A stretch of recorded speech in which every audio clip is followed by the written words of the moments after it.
Hello, hello, hello, everybody! Welcome back to the show, to the channel. My name is Murphturf. Good to have you with us.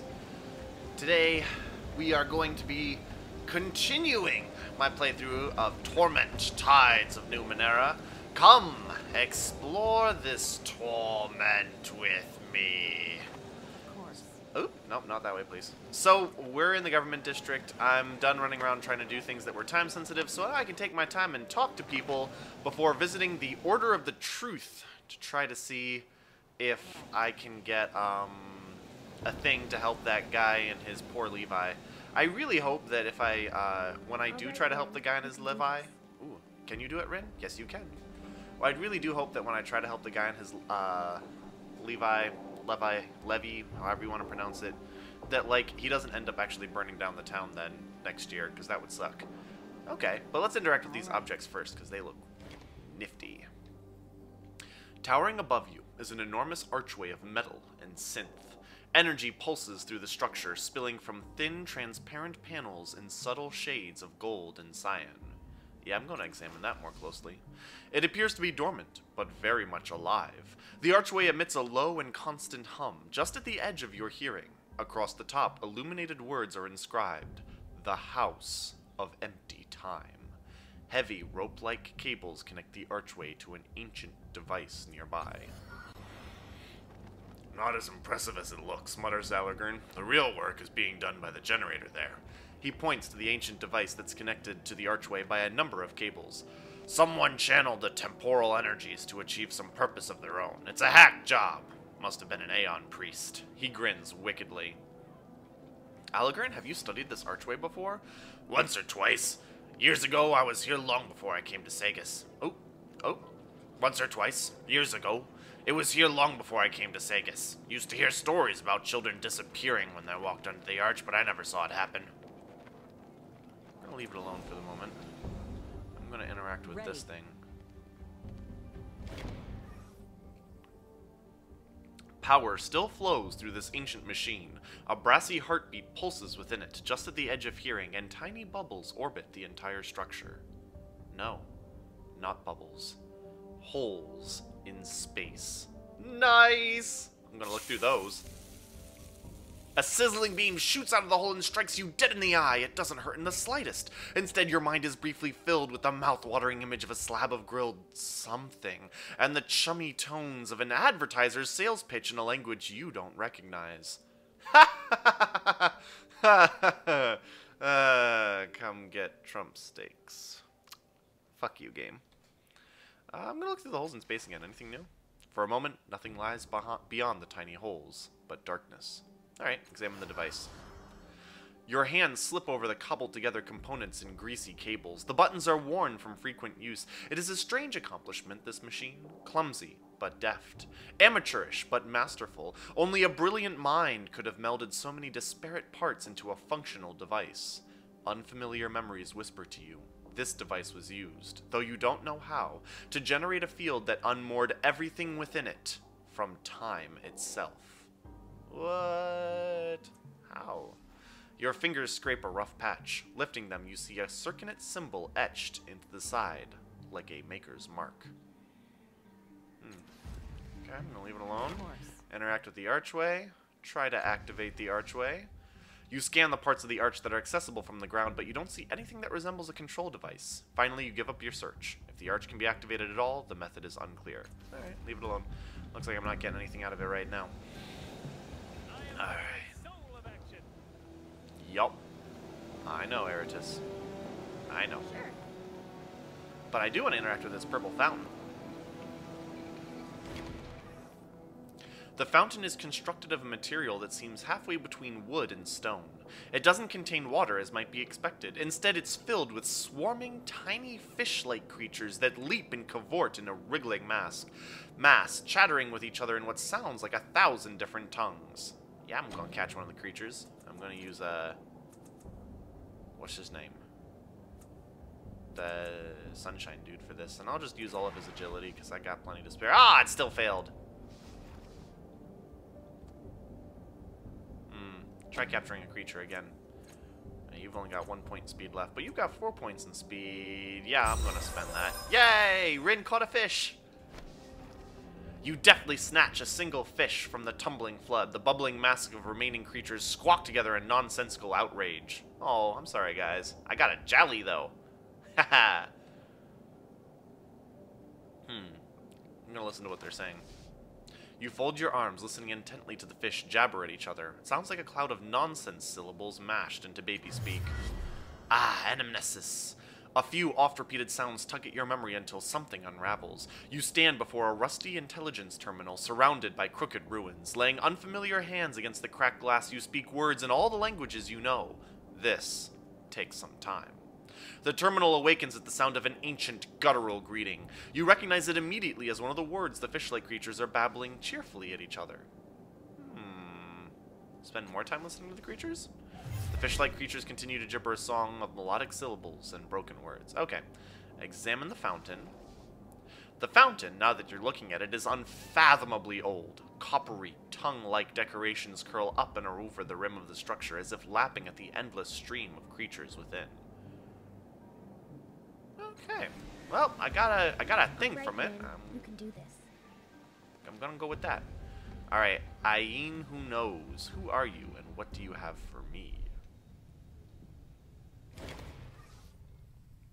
This woman's expression defies easy definition. It is cool and professional, but focused, interested. She nods at you and clasps her hands. I haven't seen you in here before, she says. Her voice is oddly muted. Before we begin, you should understand where we are. She gestures to one of the plant-like structures nearby. This is the Red Thicket. No one can listen in on our conversation here. You can only hear me because I am speaking to you directly. Oh, that's useful for spying. Joys. One of her eyebrows arches suddenly. You are trying to scan my thoughts. You won't find anything in my mind, of course. If I could be undone by so simple a trick, I'd be out of business. She flicks the air near her shoulder, though nothing is there. It's a useful skill, nonetheless. People's best secrets are rarely found on the surface, but their thoughts can guide you if you listen. I expect you and I will have much to talk about. Have you come to trade? It's Ayin who knows because she's a secret dealer. I can't read your thoughts, but you can read mine? No. She gives you a reassuring smile. If I could, I'd have no need to trade now, would I? Don't worry. I'm a broker, not a thief. Alright, it's obvious she's a secret trader, but fine. Trade what? I am a knowledge broker. Oh, not secret trader. Knowledge broker. I forgot my proper nerd terminology. I'm so ashamed. I am a knowledge broker, she says, a hunter of information. Come to me with questions, and if I have answers, I will trade them. She straightens further and blinks once, managing to make a simple action look as though it was planned in advance. My pricing is simple. A secret for a secret. The only condition is that it must be one I do not already know, and I should warn you that I know a great deal. How do I know you won't claim to know a secret you've never heard before? A fair question. If she is offended, she doesn't show it. But I don't bother with assurances. You can either judge my honesty yourself, or take your business elsewhere. What's the catch? Well spotted, she said. There is one, of course, but it is hardly unexpected. Anything you choose to tell me will of course be traded to others in due time. A rare, slight smile graces her lips. In short, if you wish to keep something a secret, don't tell it to me.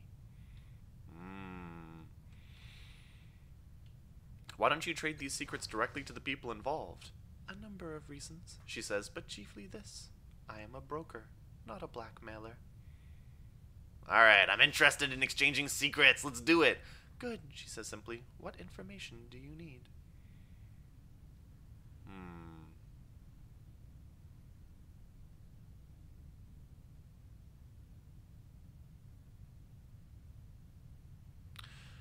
I'm trying to help a woman named Loss of Self regain her memories, but I feel like I can do that. Actually, I don't want to trade any secrets right now. I want to see if I can find Matkina on my own first, and I think I know how to help Loss of Self. So I'm going to hold off. Very well. Is our business concluded? Farewell. I can come back to her later if I feel like it would be a good idea. We've got a lot of dignitaries and ambassadors. Ah, you have a name. Irithor Bren. The slim man looks to be in good shape, and though his face remains hidden within his hood, he carries himself with confidence. His clothing exudes something like smoke that makes him look a bit like a ghost, perhaps a man who can't be found if he doesn't want to be. Irithyr Bren, he states. Pleasure. I'm a merc, head of the Inthine Spectre Company. What brings you to the Red Thicket?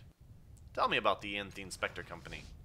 We do infiltration mostly, he says with a smoothness that implies he's given this speech before. Sabotage, assassinations, assorted hostile recovery. Sometimes the city hires us to handle local threats. Problematic tribes, roaming predators, you name it. He chuckles. Pretty quiet these days. Not like when we got started. Our first big job was a series of assaults in the endless battle. Scan thoughts. She looks familiar, that tattoo especially. Can't think why I'd know her, though. What did you do in the endless battle? Can't say, he says automatically. Contracts, you understand. All I can tell you is the Chalcedon pays on time, and that's more than I can say for some of the employers I've had over the years. He sighs. One of the best jobs I've ever had. Chalcedon, huh? I think that's actually the exact name used for one of the nations in Robin Hobb's books. What's Chalcedon? One of the commanders on the Changing God side, he says. Pays well and on time, and that's the extent of my opinion on the matter. I wonder if this endless battle is going to feature into the plot in some way. Now, my turn for questions. It's not just the tattoo that gives you away. I know you, don't I? Where from? We fight together? Fight each other? What is it? His hand drops to a pocket near his hip. Tell the truth now. I'll know if you're lying. Scan thoughts. Her thoughts don't tell me anything. I'll have to try the direct approach. Ooh, I can try to remember how I know Irithyr. I can spend 2 points from my 9. That seems like fair. Yes! Success! You focus on the man, his features, and open your mind. Can we trust them? Ooh, sorry. Can we trust them? You hear yourself say, your voice muted by the years. They're mercenaries, your companion replies. Of course we can't. That's not what I meant, you snap. Can we trust them to finish the work? If not, kill them now. This is no time for uncertainty. You return to the present just in time to hear Irithyr speak again. Well, you gonna tell me how we know each other or not? I was also in the endless battle. Just gonna be honest. Say no more, he says, raising a hand. Should have known with that tattoo and all. My curiosity does get the better of me. What's your company doing in Sagus? Negotiations, he says shortly. I'm between meetings with a few council representatives. They may want us for some, ongoing work. He shows his teeth. A bit of a bidding war going on right now, to be honest. We're in demand. Scan thoughts. So long as all sides are interested, the strongest will prevail, as it should be. Man, what is with the endless battle and people worshipping whatever? Farewell, Irithyr. Yeah, see you. I'm going to interact with one of these. The structure is made of strange material that seems halfway between wood and stone. Alien symbols are drawn in red upon it. Oh, hey, it's the same as the fountain. That's kind of cool. Ooh. A strange tattoo marks the side of the statue's head. It is vaguely similar to your own, but you have no idea who the statue depicts. Probably one of the Changing God's first bodies, if we're, being honest here. I have no money. I can't buy any weapons. Of course. Alright, I think that's all the named people. Oh, hey, what's over here? Trash is piled against this building as if someone has been sweeping the square each day and leaving all the detritus here. Oh, that's kind of sad. Don't they have something to fix that? You can talk to Sigan. Quick save. Talk to Sigan.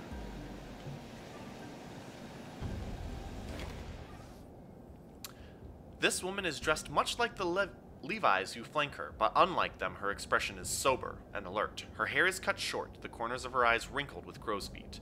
A little swarm of mechanical drones circle her, buzzing messages in her ear. She whispers replies in turn, and every so often one of them whisks away, disappearing into the city.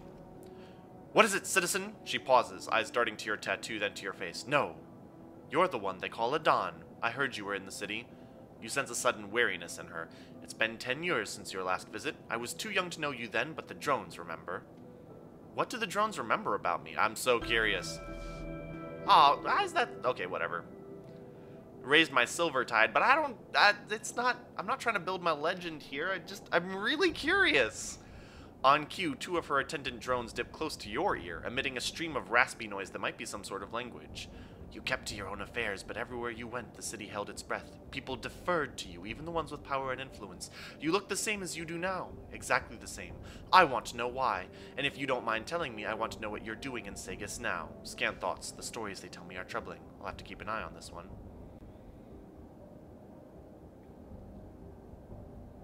I'm trying to escape a creature that's hunting me, or I'm looking for a woman named Matkina, or I'm just seeing the sights.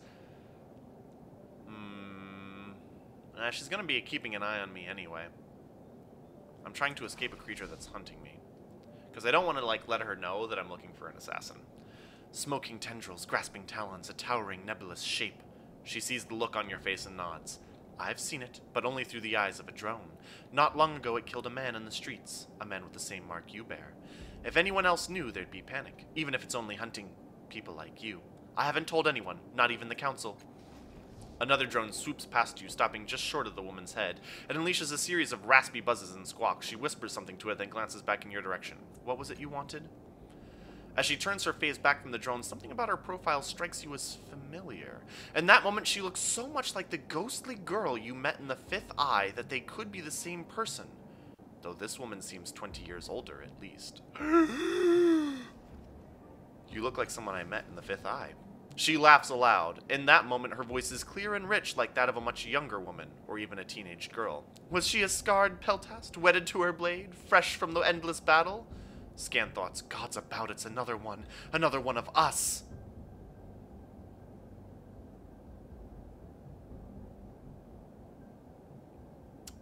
I've never seen you laugh before. My comment made you nervous, didn't it? Or actually, she was young, with a chorus of whispering voices all around her. Her face goes pale. Then I know who she was. She was the woman who haunted me when I was a girl. The woman I was supposed to become. Making a note. Yes! Found another one! For as long as I can remember, I felt as though this other woman was taking shape inside me. When I was a girl, I'd gaze at myself in the looking glass, and every day I seemed less like me and more like her. I don't remember when I abandoned my family, but I couldn't have been more than 10 or 12. They seemed like strangers to me. I couldn't even remember who they were. I started hearing stories about other girls like me. Older girls, younger girls. I sought them out, learned everything I could. All the ones I met went mad, and they never survived past their 20th year. It wasn't always the same death.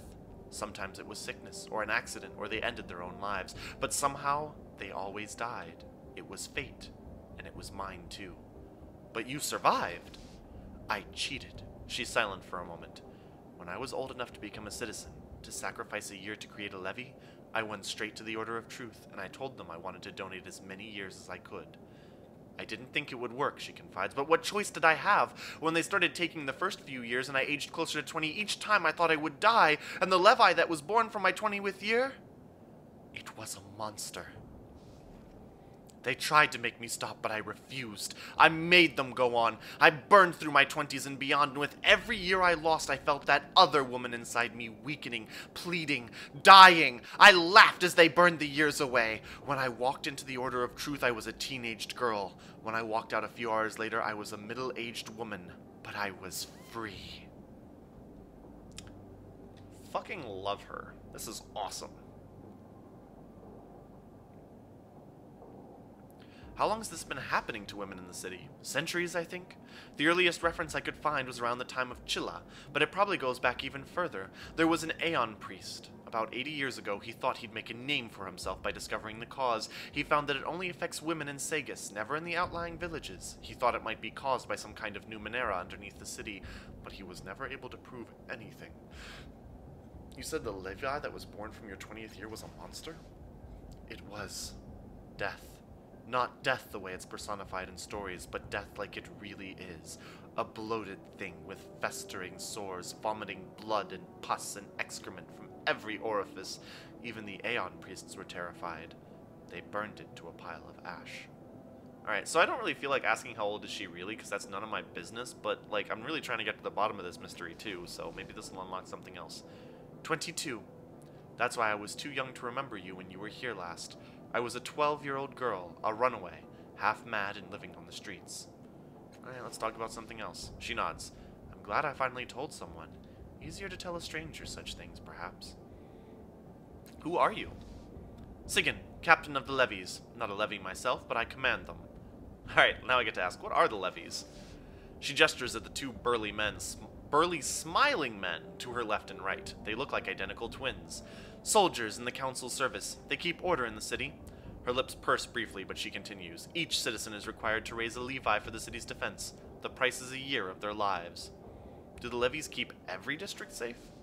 No, she frowns. Underbelly lives under its own law. Cliff's Edge lives under no laws at all. Wow, Cliff's Edge is a more intense place than I thought, huh? If the Levis don't keep order in the underbelly, then who does? I don't know how to pronounce them! A man called Folsom. Her expression is unreadable. I don't know anything about him, scan thoughts, except that the council needs him, and so he does whatever he likes. Ooh. Why don't you send any Levis to Cliff's Edge? A lot of homes have been collapsing and the city hasn't been able to help. Her tone is cautiously neutral. The council believes that the presence of Levis could incite them to violence. Scan thoughts. It's the Memovera. The council's giving her free reign outside the bloom as well. Ooh, interesting. The Levies seem awfully happy. A smile and a pleasant demeanor could have 100 explanations, yet this whole city is fooled by them. She shakes her head.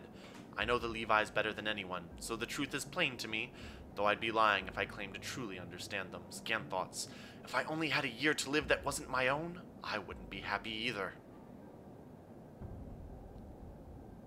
I have other questions. She nods. Go on, then. What were you saying to those drones? They carry my orders to Levi's all over the city, and they bring reports from the Levi's back to me. She reaches out a hand and one of the drones buzzes something unintelligible. A few years ago, the Aeon priests found them buried underground and brought them back to life. I learned their language, so our conversations are safe from prying ears. Cool. What's in the building behind you? She frowns. How is it that you don't recognize the seat of government? I know you lived here for a time. Scan thoughts. I must learn more about these cast-offs. Something isn't right about them. To tell the truth, I've lost my memory. You've lost more than that. I've seen images of you through the eyes of the drones. 10 years ago, you moved differently, carried yourself like a king in the steadfast. You've lost your soul. Or gained one. Scan thoughts. She's not who she was. That's a pain I understand all too well. I don't mean to be harsh. She gives you a faint smile. Thank you for being honest with me. She waves a hand at the doors behind her. The council meets in there, a representative from every slave family and from some of the guilds, depending who's in favor. Hardly anyone goes in through the doors, though. They're just a formality. Most people have other ways of getting inside. And out. Alright. So here's the thing. I'm nervous about replacing that year and that levy, whatever. Because I'm nervous if he gets his year back, he's going to burn down a part of the city. So I'm going to talk to Sigyn. I like her. I met a Levi in Cliff's Edge that was stalking a man named called Finzen. It wants an extra year of his life. It wants what? Her eyes widen in alarm. She whispers something to one of her circling drones and it zooms away. Sometimes the levies go wrong. They take a bad year from a citizen and turn out flawed. We never let them live when they get like that. You've seen the little talismans they carry, the symbols of the year that made them? If the year is bad enough, they become that talisman shaped in flesh. Monsters that hide in the city and try to bring about the horrors that would have been. Oh my goodness, I'm glad I was honest with her as much as I feel really bad for that Levi.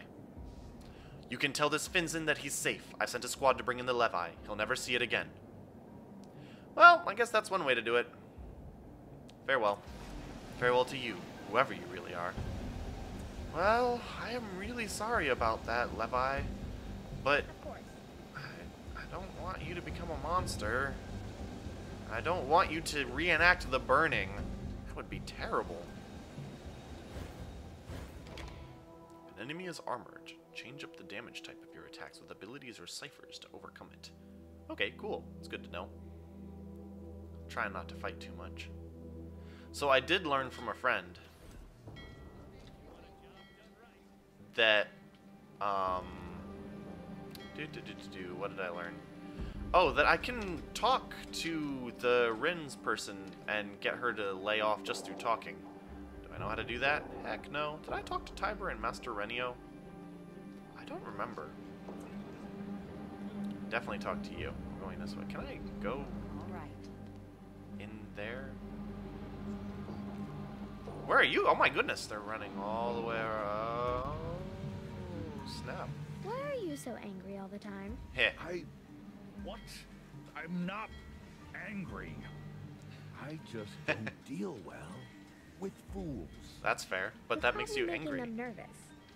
Maybe if you were nicer to them, they'd stop making mistakes. That's quite I wish possible. It were that easy. Don't we all wish it were that easy to talk to foolish people. Oh hey, it's a flying machine. This craft is capable of carrying one person, two at most. The interior is richly appointed with satin pillows, and the air feels cooler inside. Quagino del Toboso. Quijano del Toboso. This scrawny old man practically rattles inside dull and dented armor that was clearly made for someone bigger than him. Nonetheless, his eyes burn with a bottomless fire, and his smile, as fierce as it is genuine, flashes beneath his graying thicket of a beard. Another night, he bellows, clapping your shoulders with his gauntleted hands. You barely keep your feet. The man is stronger than he looks. Another hero in search of great adventure. You stand before the wandering knight, Quijano del Toboso. What brings you to the summit of Mount Ithiodor? Scant thoughts. She is armed like a knight, though she carries herself strangely.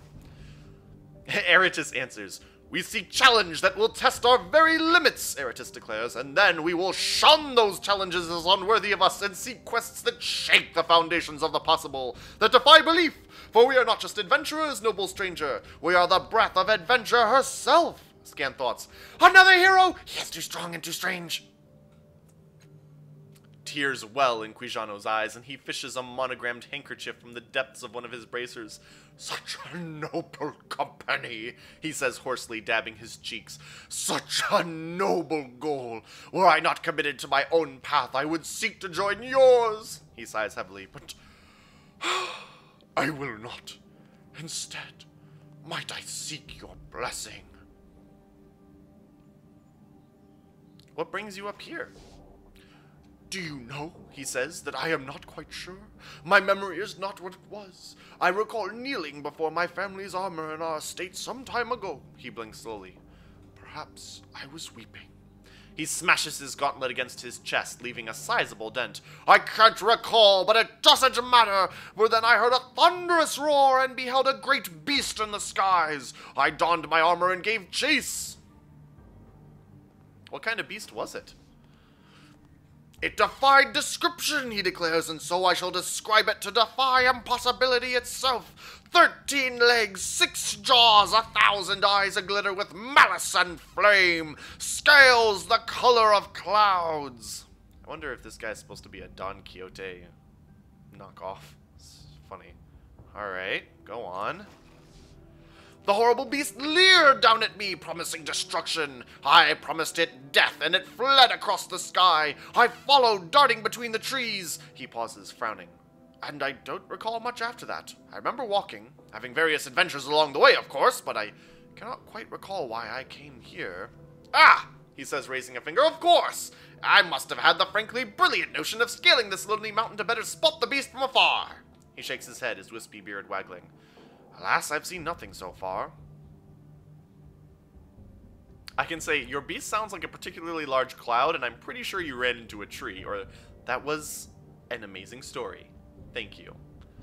Oh, man. Do I want to be an asshole for truth, or a nice person for fiction? That's the real question, isn't it?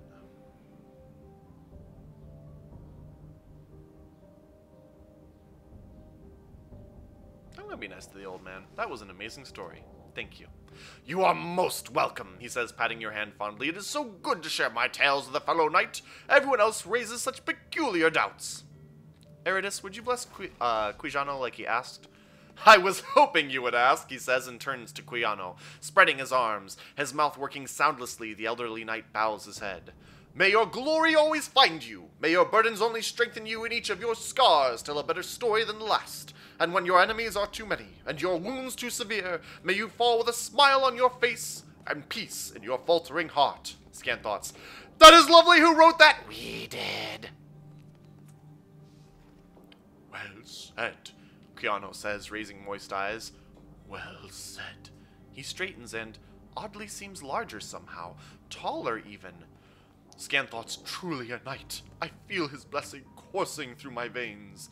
Oh, Quijano del Toboso gains the Inspired Fettle. Okay, that's really cool. Farewell, Quijano del Toboso. I will stand vigil here until your return. Hey, okay, cool. Alright, here I go. That was actually kind of nifty. Ooh, I can interact with this big old thing. Atop the nearby plateau, you can just make out the top of a small dome of scintillating blue energy. Ooh, it's scintillating. Can I interact with it? No. I wonder if I have to go out through the underbelly to get onto this cliff. Yeah, that seems likely because I'm not actually getting anywhere. Alright, this way, folks.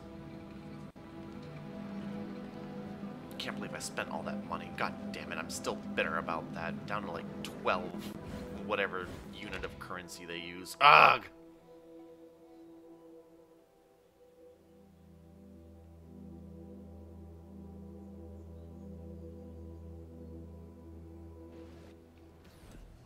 Those tattoos hurt?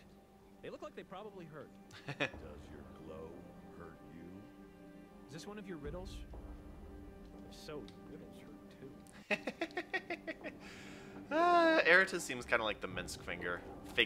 Hey there, Finzen. Guess I gotta give you the good news. Ha! He says, slapping a jingling bag into your hand. You earned that, or you should have seen it. Levies came into our friend not 10 minutes ago. Chopped, clopped him, bound him, dragged him off. He shakes his head, grinning. Levi's arresting Levi's. Would have paid a bucket of shins to see that in the old days. I got spray flesh? Sounds creepy. Clopped? Yeah, you know, bounced, bumbled, thumped him upside the head, Finzen smirks. Probably reducing him to parts as we speak. What will you do now? Head back to the bakery, maybe. Lots of people in there this time of day. Lots of pastries need decorating, you know? He winks. Well, maybe I'll go for a stroll now that the streets are safe again, eh? Well, I hope you don't burn down the city. God, if I kills the Levi, I really hope that... Ugh.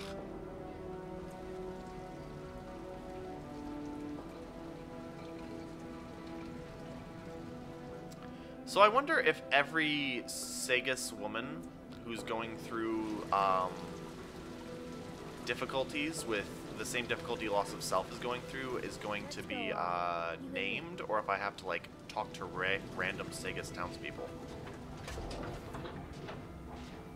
Also, where on earth is the Dendra her thing? Dendra O her thing, so I can examine that corpse. Go. Maybe if I talk to the Dendro, her cultist will tell me.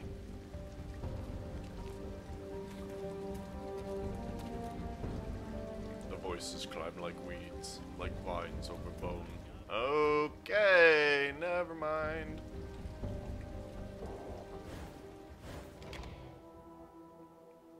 Sometimes failing a task can lead to more interesting results than if you had succeeded. Yeah, that's cool and all, but, like... I'm not going to go around deliberately failing tasks just to figure that out. Alright, where are we? I don't know if I want to try it. No, definitely don't want to try talking to Tolmager right now. Not while so many of my people are short on intelligence. Including my character. Though I am definitely more powerful right now. I think I want to wait for a level up and possibly a rest before I go try all that again. Hey, you have a name. Pilethus.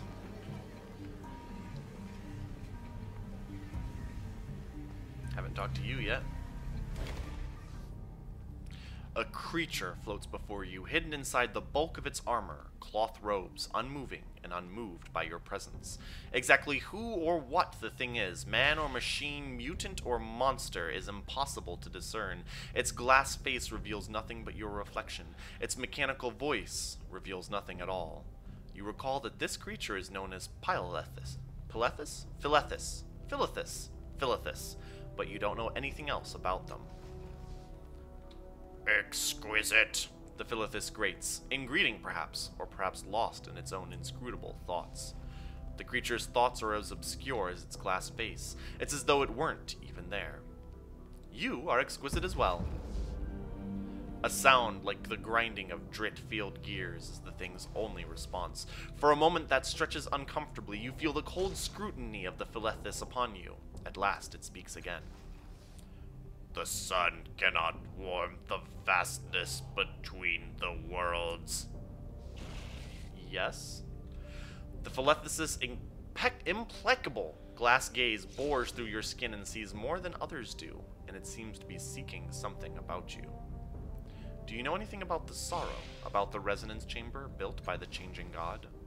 Silence lingers long, until at last the Philethus speaks. I know it shall be 3. I know the first cannot be trusted. I know one changes as you change. I know they seek an undoing. Its glass face storms, but the Philethus says no more. What do you want from me? The Philethus ponders silently until at last it asks, when you faced Koro, why did you not step first with your left foot? Ha! What?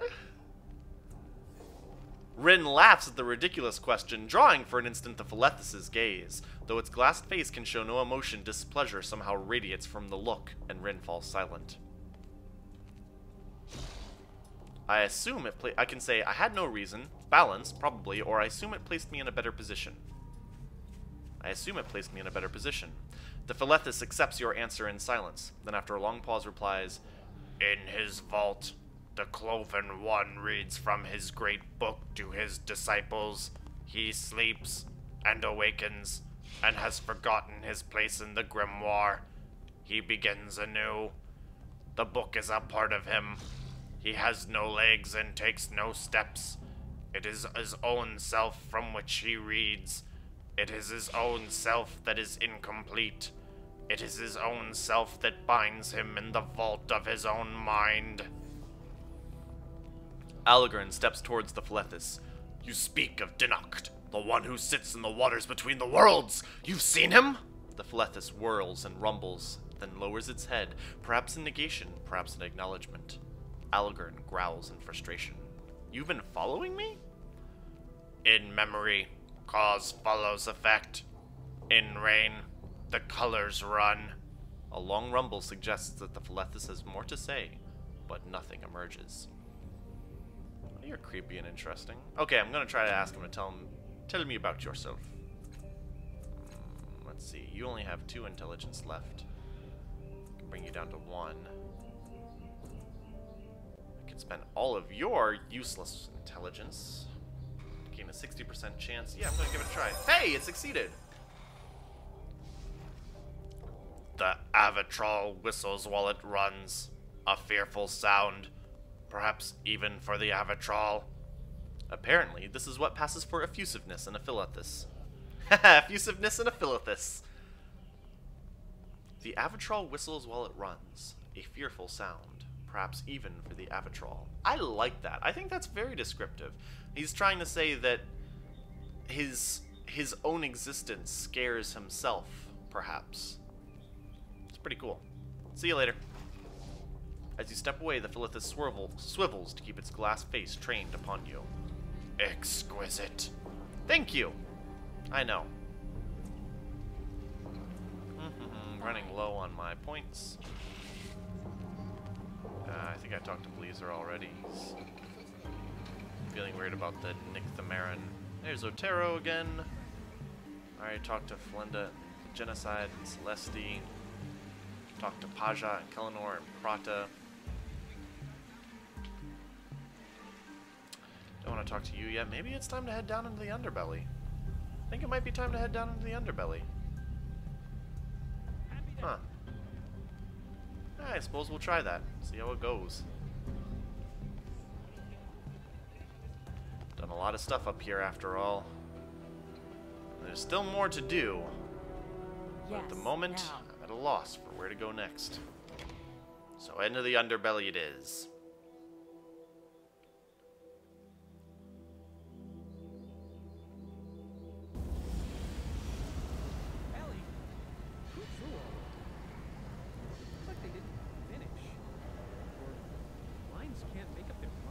Haha. You look like a poor man's treasure map. I like how he says that like he's talking about food. Treasure. That's exactly how I talk about food. I'm hungry. Hey there, Manthpa, you have a name. What you got for me? This lissom Jack looks down on his luck, judging from his bare feet and dusty jerkin, but he takes in his surroundings with a hopeful gaze. As you approach, he smiles and throws out his arms in greeting, which reveals the tools of his trade on his belt. He puts a finger on the side of his nose and gives you a wink. How now, helpmeet? Got any vert plod for a topside slipper? Scan thoughts. Hey, it's my old friend. Wonder if she's got any new work for me. Say again? He nudges you with an elbow. You know, friend. Any wall dancing for a nimble? Scan thoughts. She's messing with me, eh? I bet she's got something good. Still not sure I heard you right. You need your lugs checked, per se. I said any shutter ghosting for a spider jack. I have no idea what you just said. A look of panic flashes across his face, instantly replaced by a big grin and a hearty laugh. Ha! Just a little nonsense phrase we used to say to each other back in Kyokurin. You looked like a woman I knew there, so I thought I'd see if you remembered it. Pay it no mind. He claps his hands and gives you a fresh once-over. So, new to the underbelly, eh? Just visiting or looking for something in particular? Scan thoughts. This isn't the woman I knew? Strange, she's the spitting image. Who are you? He bows. Montpa, professional fenestrationist. Fenestrationist. Recently arrived from the big city from fair Kyokurin. At your service. Where's Kyokurin? What? You've never heard of the old song? Do you know the way to Kyokurin? He starts singing. In the back of the beyond, east of the spire and west of the front, that's where the girls are footloose and free. That's where my sweetheart is waiting for me. No? Not one of your favorites? Ah, well. That was actually a pretty good song. I'm not sure if my singing of it was pretty good, but like, sometimes folks come up with like random folk songs for worlds and they're just pathetic and silly, and that one, like, that makes sense as like a folk song. I can see people singing that in real life about a fictional city of Kyokurin. What's a fenestrationist? Oh, well, I open windows for a living. Scan thoughts. Open them, crawl into them, relieve them of their valuable contents. Heh, thief. What can you tell me about this place? He smiles, sly. What can you tell me about the shins in your purse? Have you got a few to spare? I'm skint at the moment, but it's making it hard to remember things. Farewell. Be that way, nostril. All right, Ren. Did he just call me a nose? Crooked peak. Ooh, scan. What are these? A pair of gauntlets sits on the table. They look as though they're intended to provide real-time analysis and physical monitoring of any human arm placed inside. That's cool. This device appears to store nanospirits in states of energy. It is dusty and unused. This machine collects and collates a variety of samples, preparing a full analysis of their physical, psychic, and dimensional properties. On the shelf is a collection of wafer-thin slides containing cross-sectional cuts of living tissue. Some of the flesh still squirms. Hey, there's some changing god cultists down here. Ooh, what's this big triangle-looking thing? Oh god, it looks terrifying, actually. A dark sphere inhabits almost every socket in this obelisk that stretches towards the cavernous ceiling. No one else seems to be paying the odd structure any attention. Like most Numenera, it's simply here, and if it can't be used, it's treated as part of the scenery. The orbs gleam in the dim light. You lean towards them. Are they glass? Jewels? Eyes? Don't touch the nearest sphere. Your finger barely grazes the glass before it displays the image of a furred creature touching the surface from the other side. Purple vines, threaded with veins of light, hang from the branches of the trees behind it. You lift your fingertip, and the darkness swallows the creature. The orb is opaque once more. The orbs appear to reflect whatever action is performed in front of them. Oh, I can tell it a secret. Hum a song. Make a rude gesture, or touch it again. I'm gonna hum a little song to start. Nothing appears in any of the dark orbs. Instead, the whisper of many voices joined in song curls from the obelisk, so low that only you can hear it. I'm gonna make a rude gesture. You make the most obscene gesture you can think of at the glass. A young woman with rainbow pupils appears in the glass, flicking her fingertips across her chin. She nods, grinning as if imagining your shock at her daring. She insulted us with her fingers! Eratus says. He shakes his fist at the glass. Come out and do that again! I dare you! A towering creature of flesh and crystalline muscle shakes a glittering fist back at him.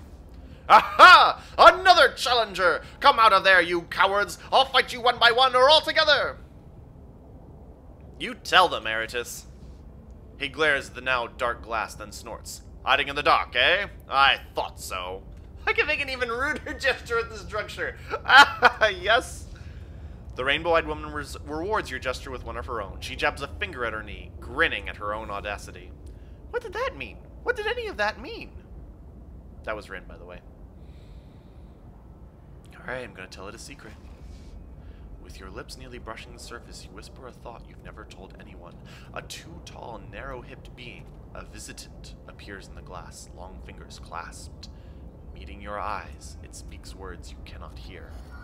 You can, however, sense its thoughts. They tickle an odd part of your mind. Dizziness overcomes you. You suddenly know that the visitant speaks stolen words and that blood was spilled to take them.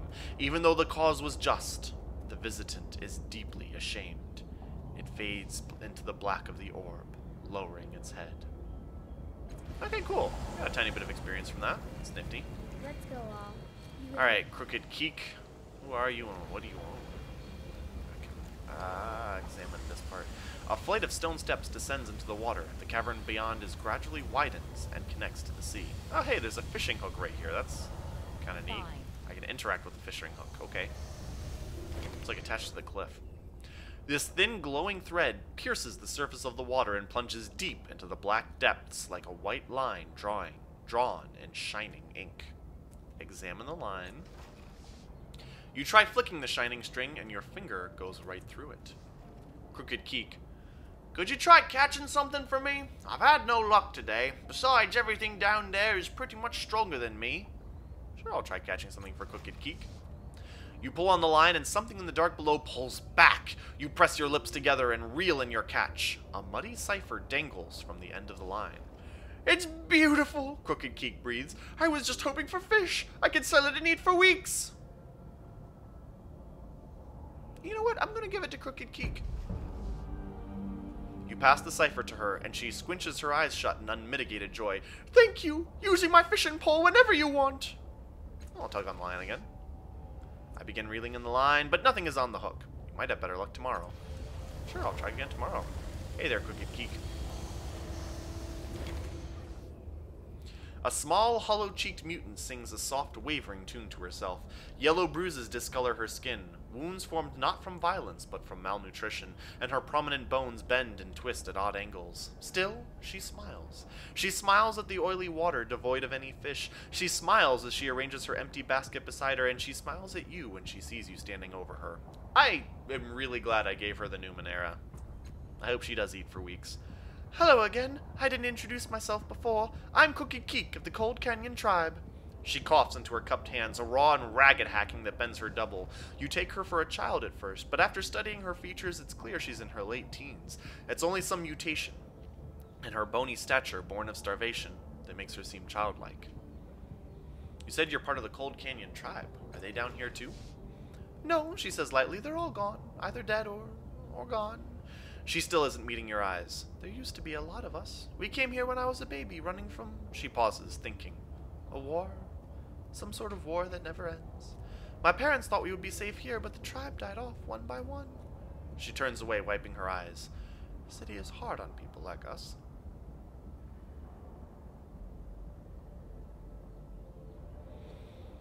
You know where I might find a woman named Machina? Machina? She gasped.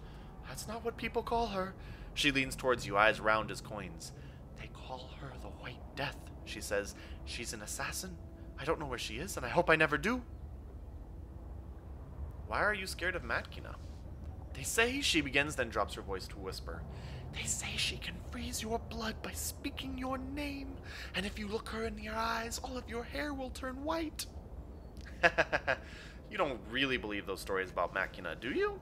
She blushes. No, she says, but she is a killer, and she bites her lip. I have a soft spot for scary stories. Your real name is Crooked Keek? Sort of. My parents called me Keek, but the nickname came later. She hunches over, her eyes darting shadily from side to side. It's because I sell junk for high prices and bribe the Levi's to carry people off in the night. She laughs. No, not really. People call me Crooked because I look twisted and broken. Scan thoughts. I wish they wouldn't. But it's okay. I am crooked, right? Don't you mind that people call you crooked?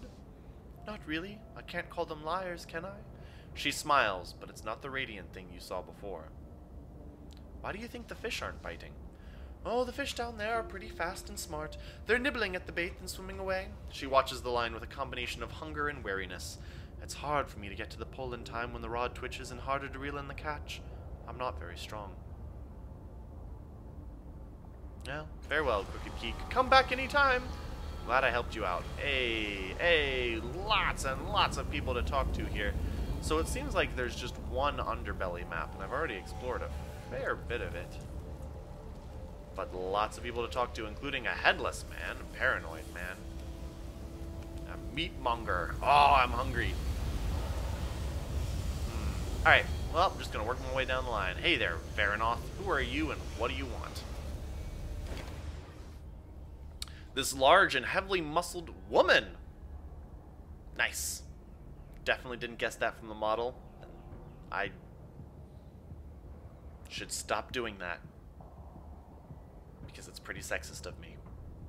This large and heavily muscled woman who wears what appears to be rags that should have fallen apart ages ago. She looks so tired that it wouldn't be a surprise if she fell asleep on her feet, and yet, when she opens her mouth, her voice is energetic, like a little girl who's about to get a present. Hello, can anyone hear what I'm saying? I can't make this work! Without warning, she slaps herself. I hope no one saw that. Oddly, no thoughts at all come from this woman. At least, you think she has none. There's a faint whispering at the edge of your hearing, but you can't make out any words. Who are you? Are you talking to me? Her head swivels awkwardly around, trying to catch a glimpse of you. Oh, you are! My name is Wherin I, Champion of the Wastes! The woman flinches at the sound of the very different booming voice that came from her own mouth. That's not my name, you stupid thing. It's Wherin I, Champion of the Wastes! Damn! I come from a land you've never heard of! Damn it! I guess I'm not allowed to say. So you aren't Wherin I, Champion of the Wastes? I'm not, but you might as well call me that, or just Wherin I. One shoulder shrugs and keeps shrugging. That's really funny. Like, she tries to shrug her shoulder and then forgets to stop. I'm not actually here. I'm just talking through her and trying to move her around. Her shoulder freezes mid-shrug. Oh, that's hilarious. It keeps yelling over me if I talk about something I'm not supposed to, she says, lowering her voice. But maybe if I speak carefully. Her chin drops to her chest. My family explores the world using special tools. The body stabs itself with its finger pointedly. But they tell me I'm too young to help, so I waited until everyone is sleeping and, you know, the head lolls on its neck, winking at the roof of the cavern. Are you an explorer too? I can say yes, just like you. The body gets easier to control after a while. No, I'm not gonna lie about that. I am, but not like you. Oh, she says. For some reason I thought you were a champion of the wastes too. Damn it, did it again, didn't I? Just don't tell anyone what I am, alright? I won't tell anyone you're a champion of the wastes. What can that construct do? Well, it's really hard to break. My mother, that's who usually controls it, once got stepped on by an adult Earthshaker. It just stuck her in the ground like a nail. The woman flexes a massive bicep. Am I flexing? The girl says. I'm trying to flex. Anyway, it's also incredibly strong. Punch holes in mountains strong. The arm flops back to her hip. And it's not really a construct. There's no metal inside. She has blood, bones, perfect human expressions. Not that you can tell from how I do it, the girl adds sourly. The woman's face grimaces along with her. Where did you get the construct? I was born in a storm on a battlefield at night, the woman roars. Huh, the girl says after a respectful silence. She really doesn't want me to tell you what I just tried to tell you. Can't you tell me anything about where you got this construct? Seeds! The girl blurts. Oh, she let me say it, but I probably won't get away with more. Sorry. Oh my god, they grow them like Cybermen. Why do your people explore? Our impenetrable fortress in a lost valley is falling apart. I think we should just go out into the world for real, but no! My family is afraid. The fingers on the woman's right hand wiggle like they're playing an instrument. Her dead expression doesn't change even as the girl's voice rises. I'm not, of course, but they won't even let me use this thing. I have to sneak around like a child. Who are you again? Wherin I, Champion of the Wastes, the older woman bellows. Sorry, I tried to say my real name again. Farewell. Oh, farewell. Underbelly thugs, Folsom. Is that the guy who's in charge of this place? And this grisly crime scene is blocked by Folsom and his thugs. I'm gonna try talking to you. What's up, man? This man towers over you, enormously fat and draped in gaudy robes. His expression is calm, stern even, as he regards the bloody mess spread across the floor and wall. The hooded figures on either side of him tense as you approach. He turns to inspect you, eyebrow lifted, and raises his hand. His bodyguards relax, watching you. In the space of a second, his eyes flick over you. He nods, apparently to himself, as if your presence has confirmed something he expected. One of the cast-off godlings. That explains the missing pieces. What are you doing in the underbelly, falling star? How do you know who I am? An odd question, he says, frowning. You fell from the sky like a comet and somehow survived. My people have been watching you since you set foot on the beach. He cocks his head. Now that I've answered your question, answered mine. What are you doing down here? I'm looking for someone. Are you? He says. I know everyone in the underbelly and I am seeking someone as well. Perhaps we can help each other. I'll remember that. I'm down with that. He turns his back on you, staring down at the vast pool of blood. This is all that remains of Weedle, one of my proteges. Huh, your protege was a bug-type Pokemon. Interesting. I had hopes for him. Now they will never be realized. The underbelly is poorer without him. The rage beneath his voice cuts each word shorter and shorter. Bring me any information you find. Help me discover the identity of his killer, and you will be rewarded. He exhales sharply, then turns around. The fury you glimpsed in him is buried once more. Making a note. There is an assassin named Matkina, he says. She is known as the White Death. I have helped her find work in the past, but she has become erratic. If she is not involved, she might know who is. If you wish to help in this matter, ask her what she knows. The creature named Mapper may know where she is. You can count on me. I hope so, he says. Trustworthy allies are in short supply. I want to examine the murder scene behind you. At first, Folsom doesn't respond. He merely stares down at you, through you. I will not have you trample through his blood without cause, he says at last, so there had better be one. Scan thoughts. I don't need your help that badly, godling.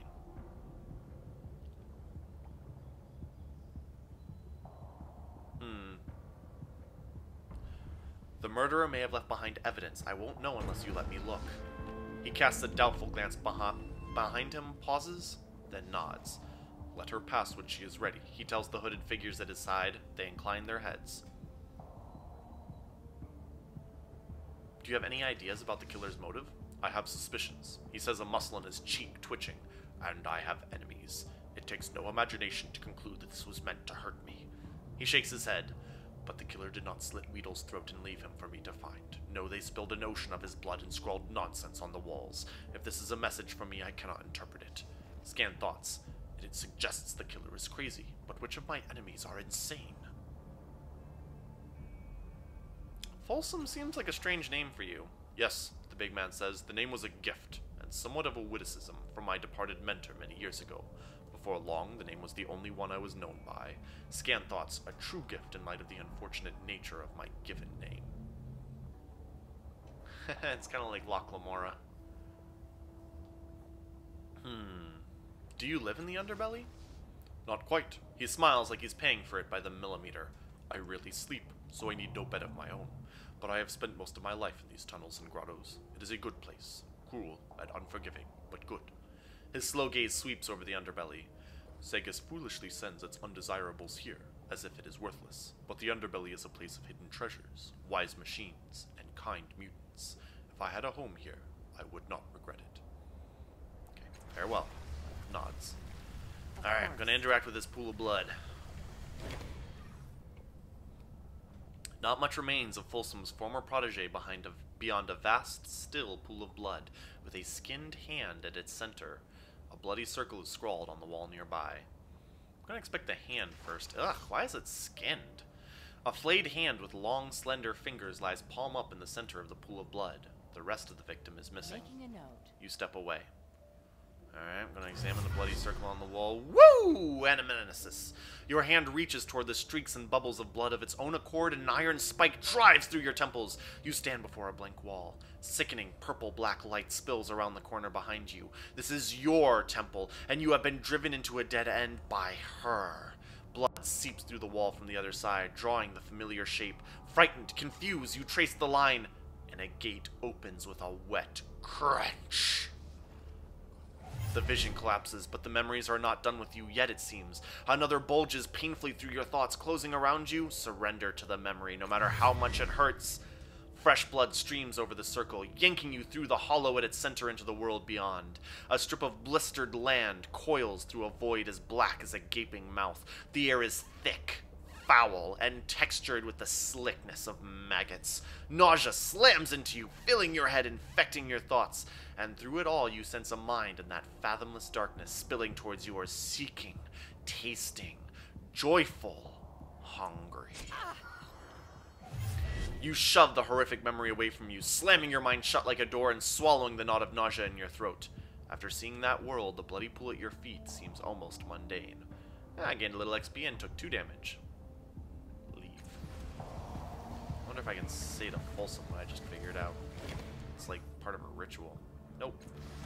Alright, anyway, it might not have been targeted at him. It might have just been somebody who happened to use Weedle to summon something. But we are out of time for today. Thank you all so much for joining me. If you enjoyed this, give a like, give a subscribe, etc., so on and so forth. Leave a comment, all in good fun. And if you didn't enjoy it, do all those things anyway. What does it cost you? Other than that, woo! You all have wonderful days, wonderful evenings. Join me next time as we continue to explore Torment together.